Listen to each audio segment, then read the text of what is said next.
मेरो चाहिँ यो कम्प्युटरको डी ड्राइभमा एकदमै प्राइभेट फाइल छ हेर्नुहोस् है। यो डी ड्राइभमा चाहिँ प्राइभेट फाइल्स भन्ने एउटा फोल्डर छ। यो फोल्डर चाहिँ एकदम प्राइभेट हो र यसलाई चाहिँ मैले हाइड गर्न खोजिरहेको छु। यहाँले नर्मली हाइड गर्ने तरिका भनेको यसमा राइट क्लिक गरेर र त्यस पछाडि तलपट्टि प्रपर्टिज यहाँ क्लिक गरेर अनि त्यस पछाडि यहाँ हिडन भन्ने अप्सन छ। यो हिडनमा टिक लगाएर एप्लाई अनि ओके गरेपछि यो चाहिँ हाइड भयो। ओके हाइड भयो ठिक छ। अब यसरी यहाँले हाइड गर्नुभयो भने अब अरू जान्ने मान्छेले के गर्छन् भने यही ठाउँमा आएर चाहिँ भ्युजमा क्लिक गर्छन् र त्यस पछाडि हिडन आइटम छ यसमा टिक लगाउने बित्तिकै हाम्रो हाइड भएको फाइलहरू सबै यसरी देखिन्छ। यसरी हल्का डिममा देखिन्छ, हल्का मधुरमा देखिन्छ। अब यो टिक हटायो भने फेरि गायब हुन्छ। अब यो तरिका त सबैलाई थाहा छ। यो तरिकाले तपाईँले हाइड गर्नुभयो भने सबैले अरूले पनि अनहाइड गरेर त्यो फाइल चाहिँ हेर्न सक्छन्। त्यसैले गर्दाखेरि हामी आज योभन्दा फरक तरिकाले चाहिँ हाइड गर्न सिक्नेछौँ र मैले सिकाएको मेथडले तपाईँले हाइड गर्नुभयो भने अरू कसैले पनि तपाईँको प्राइभेट फाइल चाहिँ हेर्न सक्ने छैन। ओके, यसको लागि यहाँले चाहिँ के गर्नुपर्ने हुन्छ भन्दाखेरि चाहिँ यदि हजुरहरूले अहिलेसम्म पनि यस युट्युब च्यानललाई सब्स्क्राइब गर्नुभएको छैन भने यसै भिडियोभन्दा मुनि रहेको रेड कलरको सब्स्क्राइब बटनमा क्लिक गर्न नभुल्नुहोला। किबोर्डबाट विन्डोज र आर एकसाथ प्रेस गर्नुपर्ने छ। अब यो रन डायलग बक्स यसरी ओपन हुन्छ। अब यसमा टाइप गर्नु पर्यो CMD र त्यस पछाडि ओकेमा क्लिक गर्नु होला। यसरी कमान्ड प्रम्प्ट खुल्छ। अथवा यहाँले चाहिँ तल टास्क बारमा टाइप हियर टु सर्च लेखेको ठाउँमा CMD लेखेर इन्टर गर्न पनि सक्नुहुन्छ। यो कमान्ड प्रम्प्ट ओपन हुन्छ यसो गरेपछि। अब त्यसपछि यसलाई चाहिँ एडजस्ट गरौँ यसको साइजलाई। ओके, अब यहाँनिर हामीले केही कोडहरू लेख्नुपर्ने हुन्छ है। यो कोडहरूको बारेमा म तपाईँलाई थोरै भन्छु है त।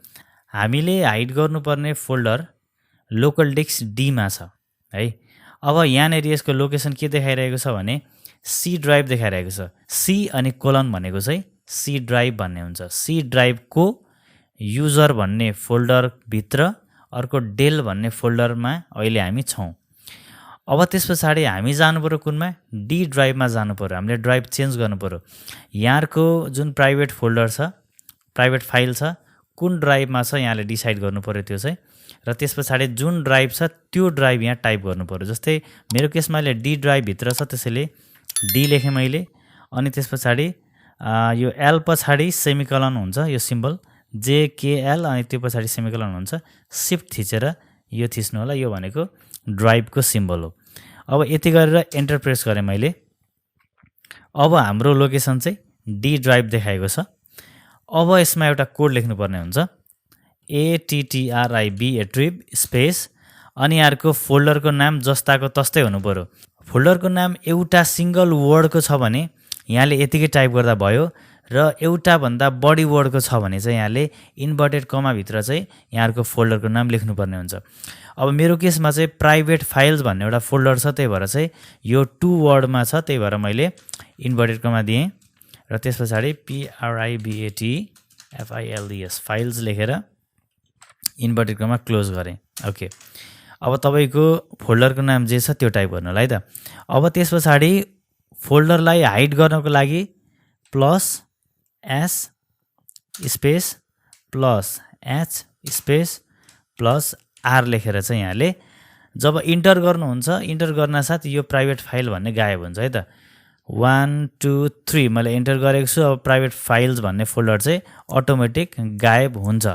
हल्का मधुरो देखिरहेको छ। मैले रिफ्रेस गरेँ भने यो फोल्डर चाहिँ गायब हुन्छ। यसलाई मैले राइट क्लिक रिफ्रेस गरेँ भने यसरी गायब भयो। ठिक छ।